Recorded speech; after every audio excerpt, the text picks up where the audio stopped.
The Testamentary Religion is carried out by a clergy, which have their own hierarchical structure. The Testamentarian hierarchy is split into two categories, the priesthood and the monkhood. And this video will explain each hierarchy and what each rank's responsibilities are. If you would like to know more about the Testamentary Religion before starting this video, I suggest watching my video explaining the religion and its history. I will provide a link in the description.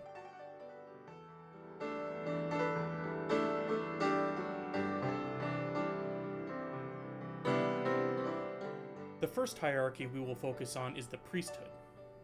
The Testamentarian priesthood has a small hierarchy structure consisting of three ranks, these ranks being priest, plurian, and high priest. Due to the nature of how testamentarians practice their religion, becoming a higher rank isn't regarded as much of an achievement and is more regarded as taking on more responsibilities.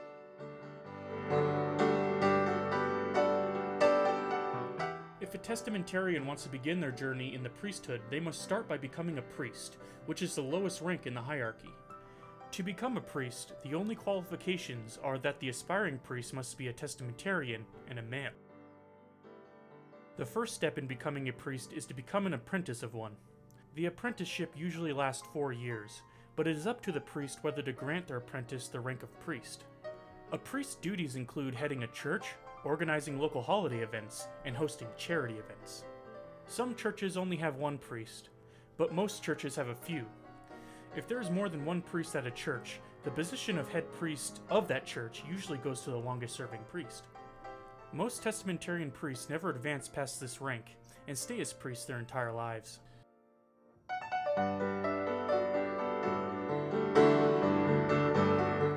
The next rank up from priest is plurian.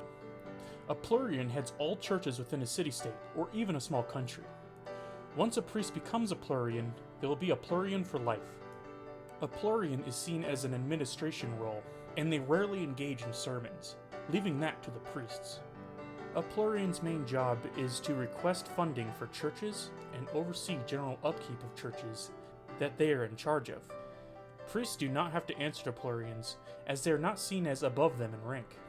However, plurians can influence priest decisions by threatening to cut funding if demands aren't met. There are only a limited number of plurians that can serve, which is why their rank is hard to obtain. Within Authorania, there are only as many plurians as city-states. In most countries, there is only one plurian. To become a plurian, one must have been a priest for at least 10 years. Priests put in an application to become a plurian, and a plurian will pick out a priest who will become their replacement, usually a priest in their own domain. If a plurian dies before they choose their successor, all plurians within the country will get together and vote on the replacement. If the plurian was only one plurian within a country, the vote will go to Authoranian plurians.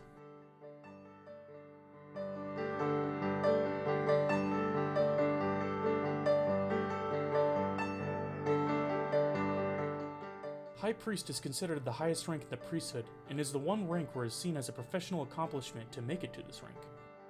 High priests are also highly respected, especially in Authorania. High priests oversee all churches within a country. The duties of high priests include granting funding, overseeing churches, overseeing rituals, translating prophecies, and being the final authority on the interpretation of the testaments. There are only 5 high priests in the entire religion, and they all reside in capital city, Authorania. To become a high priest, one must be a serving plurian. Plurians do not put in an application to become a high priest. They have the opportunity to become a high priest at any time. A new high priest is chosen by vote among the high priests to replace a high priest who has died. Technically, any plurian can become a high priest, but it has always been the case that high priests vote in a plurian based on their knowledge and experience. It is a general rule that plurians that are most likely candidates for the high priest position are fluent in both Marthanian and Authoranian. They know all the testaments and their myths, and they know the worship practices of all the gods.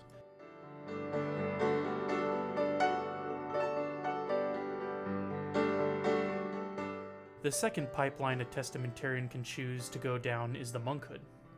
Unlike the priesthood, monk ranks are seen as prestigious, and even being the lowest level monk is seen as being higher ranked than all of the priesthood ranks. This is because monks are completely dedicated to the testaments, to an extreme degree. They lead lives of celibacy and have complete dedication to the gods and their teachings, with the goal of achieving full enlightenment. On top of their dedication to the Testaments, monks must also master martial and magic arts. The process of becoming a monk is much the same as starting the process of a priest, where one must become apprentice of a monk. However, unlike the priesthood, training to become a monk is a lot more complicated and time-consuming, and it often takes monk apprentices several years to become a monk. Testamentarians will choose the path of monkhood because they will serve a special role in the afterlife, being a personal servant to the gods. In the case of master monks, becoming demigods. Monks have their own set of ranks, which are monk, domitra, alitra, and master.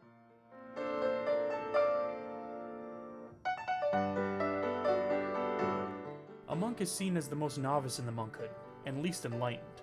One must serve many years as a monk and pass many trials to become more enlightened and move up the hierarchy. Like priests, many monks are stuck at the first rank and may never achieve advancement.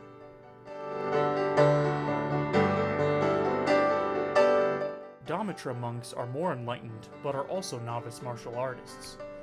Domitra monks spend most of their time practicing martial arts and magic arts.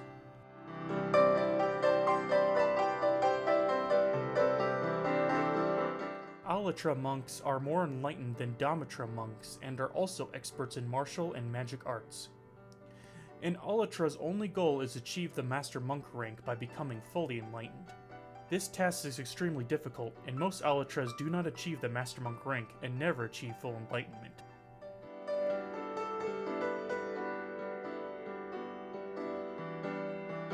Master Monks are fully enlightened and are master of martial and magic arts. Master Monks often achieve their rank after dedicating most of their lives to the Testaments, with an average time being 70 years. Master Monks serve as experts to the Testaments. Even high priests consult Master Monks. They are also granted the highest honor in the afterlife, which is becoming a demigod and skipping the afterlife trials. Unlike high priests, there is no limit to the number of Master Monks that can be serving at one time, although the difficulty in achieving the Master Monk rank is so high that there are usually less than a dozen Master Monks alive at one time.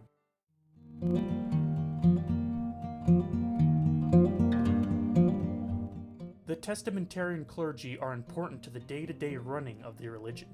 Whether a Testamentarian decides to become a priest or a monk, their dedication ensures the smooth running of the religion, and their sermons ensure that general Testamentarians understand the God's will for the mortal world. I want to thank you for watching, and I hope you enjoyed this video.